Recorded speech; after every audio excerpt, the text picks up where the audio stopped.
Happy Hump Day, everyone. I'm so psyched to be back and have an opportunity to chat with you guys and give you updates because it seems like we are getting in a progression of positive news. So that's exciting for the sports community and sports fans, regardless of the fact that most things are resuming without sports fans. But we're going to start off tonight's segment with things that are on the return. Arizona governor declares that pro sports can start back up in the state without fans, of course, as soon as this Saturday. He says that he feels that the state is in a good enough place to host these teams and still be monitoring and maintaining safe distancing and safety protocols. Another governor on board with this whole idea, message, and feeling is the state of Florida. They announced just a couple of hours ago that Florida will be open to having pro sports. DeSantis specifically mentioned baseball, soccer, basketball in his remarks in the conference earlier today in Tallahassee. DeSantis says that he would tell commissioners, if you're in an area where they're not allowing you to operate, come on down to Florida and we will find a place for you. Another sport taking place in Florida is golf. We actually have, for a good cause, the Tiger Woods, Peyton Manning versus Phil Mickelson, Tom Brady golf match that will be popping off soon as of May 24th. That's something that I know a lot of us are looking forward to. The guys are doing an amazing job of, ramping up the hype, the bleep talking. I almost went in for the kill on that word, but they've been doing a lot of Zoom calls. They've been posting the Zoom calls. So it's really exciting. They're beefing up the atmosphere, the energy, and everybody is really ready to watch this match take place. Let us know in the comments below, who do you think is going to take this one? Is it going to be Tiger and Peyton Manning, who are the favored team? Or do Phil Mickelson and Tom Brady have a chance? And can we see Tom Brady not walking away without a championship? Because isn't that just what he does? I don't know. Other golf, PGA Tour outlines protocols for coming tournaments that have been given the green light. So we will be seeing a lot more golf, but within these protocols, there has been a very strict policy to no high fives, no contact, and they will maintain these strict guidelines throughout the tournaments. In other words, just stop touching each other. NASCAR returns Sunday with cup races, but Jimmy Johnson speaks out to the fact that it's nutty to say the least. Returning to the track without practice? Really? Them, along with everybody else, have been on lockdown, and the most that they have had an opportunity to do is virtual tracks.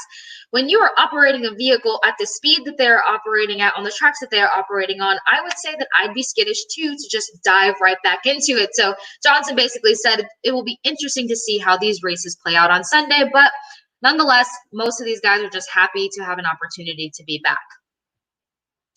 Heading into NFL, the Rams debut new uniforms today, and to say the least, they are loud. They are, in the female vocabulary, very color pop. So I'm not opposed to it, but come on, guys. As like a legit football fan, do you not just miss the Rams being in navy and gold? Like, they don't even feel like the Rams anymore. It was already a big deal for them to go to LA and, commit to that whole identity. But now the royal blue and the yellow, I don't love it, but whatever. It looks good. It's all about the color pop this season, and they will get to rock these brand new jerseys for the 2020 opening game versus the Dallas Cowboys. Who's going to look better, the Rams or the Cowboys? I mean, the Cowboys are probably sticking more to the American football look. This game will take place in the brand new SoFi Stadium, a $5 billion project that the owner himself funded. So that will be sick for them to have a debut in that stadium. And if you guys have seen the blueprints and the outlines for the stadium, yeah, I can't wait for the Bucs to do the rest of their renovations. Let's just say that. For other NFL news, the biggest question right now is to sign or not to sign. What's that mean? Well, NFL players are being asked to sign a risk waiver in order to play. Now, for the most part, there hasn't been much pushback. There's actually been quite a positive response to this. Among the positive responses is Saints Austin Carr saying, I would sign. I mean, if I know I'm healthy, I think most guys would just sign it, right? Well, Carr's had some experience in the COVID-19 department, seeing as how his wife tested positive. And not only did she test positive, but she was pregnant and delivered a beautifully healthy baby. So you could say COVID-19 is not only the least of his worries, but he has a chip on his shoulder in terms of conquering it. Now, let's be serious. Most guys are just ready to get back to what they do. We discussed on Monday that this is not, even though this is entertainment for us, these are these guys' career. This is their livelihood. They're just ready to get back to work like everybody else. The hard part is the asymptomatic symptoms. Yes, you can feel healthy. Yes, you can feel strong and ready to go and mingle and be amongst people and play your heart out, but you could still be somebody along the mix that's passing something around, which is scary, but at some point the world has to go around. So if you're signing a waiver that says, look, I'm ready to put myself at risk, get me out there, let's do it. The biggest thing here that would help obviously minimize is the testing. And as we heard, Dr. Fauci mentioned that guys would need to be tested on Saturday as well as Sundays, and negative tested players will play. Positive tested players will obviously leave the facilities. So we'll see what takes place with that. This is new and upcoming information, but again, I'm sure most guys will be on board unless they're truly scared of, the asymptomatic portion, which is what I'm most scared of.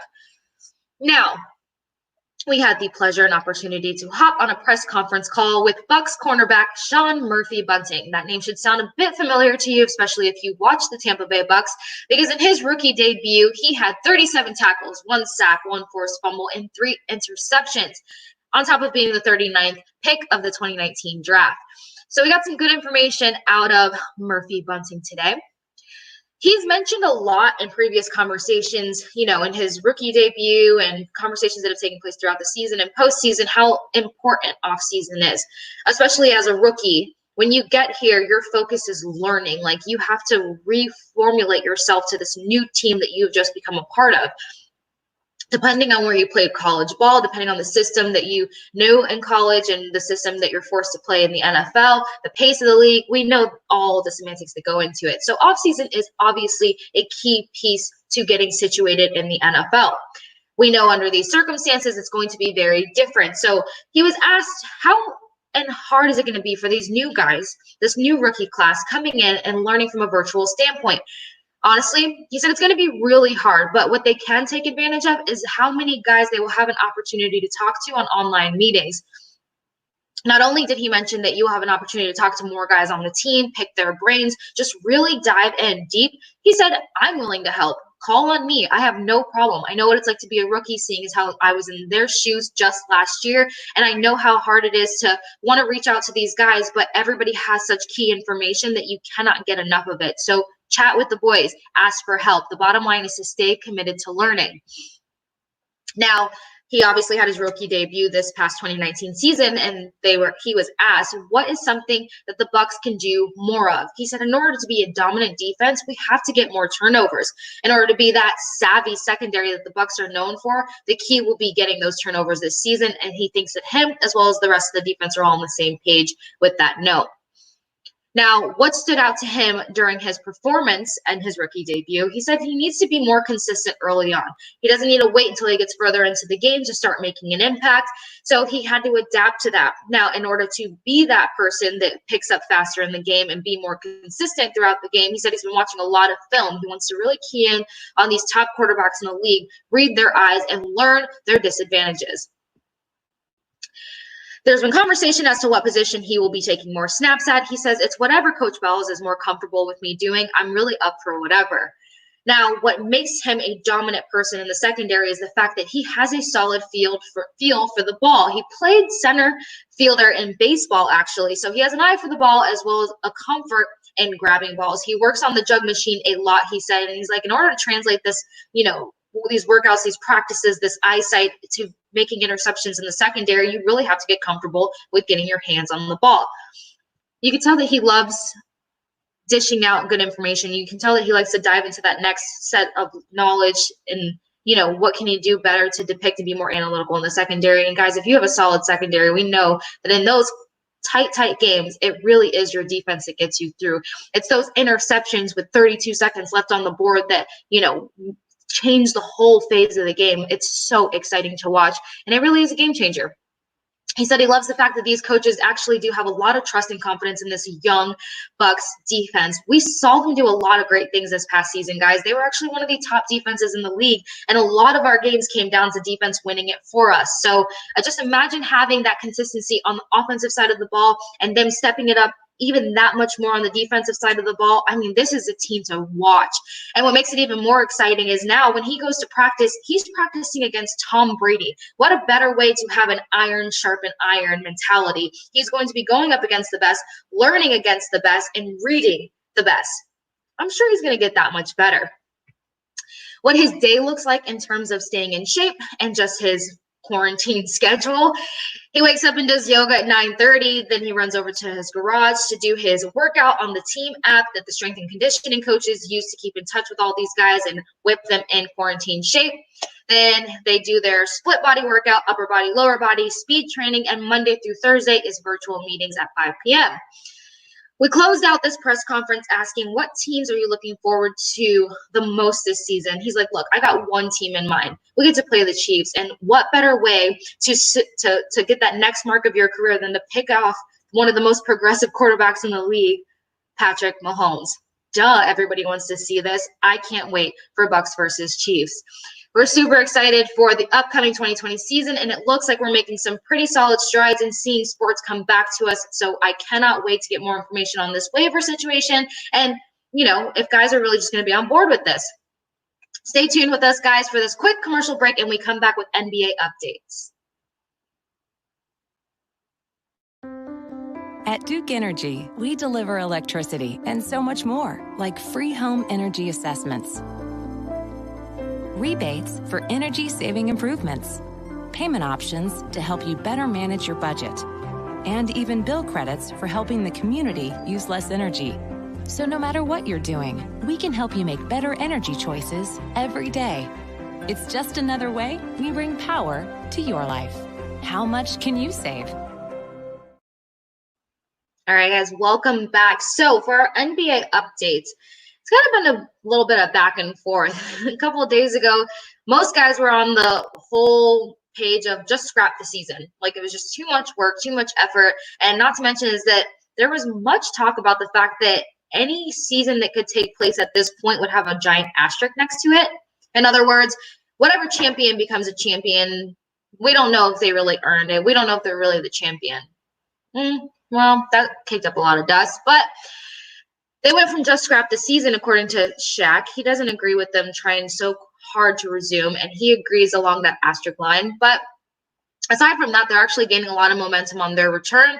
Adam Silver is still pretty precautious as to how this is really going to work out, and he's really concerned about the funding situation, how much money they're going to lose, the projected losses. But players are on board. They're not getting any pushback from NBA players, or no one has spoken out thus far.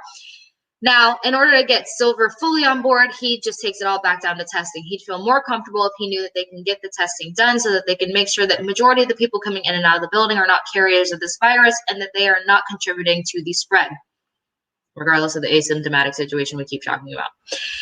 Now, as for an NBA team that was ready to get things going, the Miami Heat reopened their facility on Wednesday for players to undergo voluntary workouts individually. There's going to be no more than 4 players participating or playing at a time.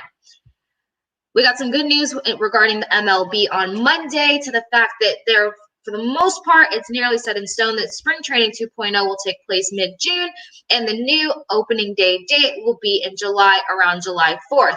Owners gave a presentation to the MLBPA in regards to protocols and testing so that they can get the okay to move forward and confirm an official start date. Now, the only thing that still has not been discussed that has been on the top of the discussion board is the player pay. How is this going to work out? The only thing that's kind of been kicked around a bit is the fact that they're saying that owners want to do a 50-50 split revenue with the players, but no one has spoken to how the players actually feel about this. We will get more information when it actually becomes a topic of discussion in these meetings. Now, for the MLS, we finally have some soccer coming back. Maybe they got a little fire underneath their behinds because they, across the pond, had soccer come back. La Liga was back a couple of days ago. Premier League has a set date. Champions League has a set date. Everybody is starting to pick back up over at the UK. So now the MLS is looking for a June 1 return. But they will be returning in one specific location. The proposal for this return is for players and coaches to head to ESPN Worldwide Sports Complex in Orlando, Florida, to begin training and doing a tournament. All right. That would involve matches without fans, of course. And after the June 1 return date, the matches will take place about 3 to 4 weeks after. So every sport we have noticed will actually be coming back and doing a bit of a mini training camp. Some one-on-ones at first, and then some, however they work, 5-on-5, 3-on-3, to get that warmed up before heading into any kind of season. So I guess we can kind of understand why Jimmy Johnson's a bit perturbed of just jumping on the track without any kind of practice. The one thing that does need to be negotiated before heading off to ESPN Worldwide of Sports is the fact that there is a proposal that needs to be approved by MLS Players Association regarding the negotiations of the MLS salary cuts. The league's latest proposal asks for 20% cut across the board. So if they, as in the players, check off on this, then June 1 should be the official start date. As for other things still looking for a start date, the NCAA is now being nudged to mandate a start date. They're getting frustrated at the fact that they are not just taking the time to come together and at least project a start date. Give us a ball field, ballpark. When and where can we probably have student athletes back on campus? Look, guys, they made a very good point.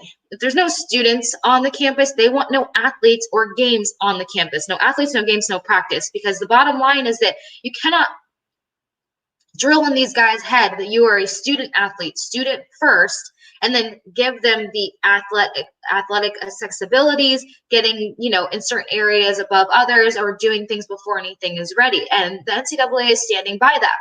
The one thing that I would say in terms of why are they pushing the NCAA to give a projected date is the fact that they were kind enough to establish and approve the fact that anybody whose seasons were messed up this spring when COVID-19 officially took off, they have been given that season back. So a lot of these guys and girls just got their 5th year or their 6th year opportunity. God forbid if they don't get to start at a specific time this coming fall, I'm sure they'll find a way to add games or add opportunities for exposure for these student athletes. But the bottom line is that they are students before they are athletes. So when students are allowed on campus, athletes will be allowed on campus. Do you guys agree with this, or should they just go ahead and let athletes on campus and start practicing? Because at the end of the day, they are kind of a different category outside of school as well as being a student athlete. I do understand. So let us know your thoughts on really all the COVID-19 stuff. I mean, everybody's just ready to get their life going, and you've got to have to be, patient and understanding to that fact. People are going crazy. People are trying to be safe. People are trying to get their lives back. There's just so many torn or tug of wars going on here that it's just like, we don't know if there's really a right answer. But again, there's been a lot of positive news to the fact that there's just a lot of returns coming back to us, regardless of the second wave talk. So guys, don't forget, honor everybody's opinion, respect everybody's opinion. Everyone's opinion is going to formulate due to how they are being directly affected by COVID-19. Stay kind, stay compassionate, stay safe, and stay smart. And we will see you back on Friday at 8 p.m. We wanted to move back home to be closer to his family. We decided to go with pods because things were stressful enough. We weren't sure how long we were going to need storage for, so we needed something that was flexible, and then they can deliver the container to wherever we move to. We haven't found the perfect house yet, but we're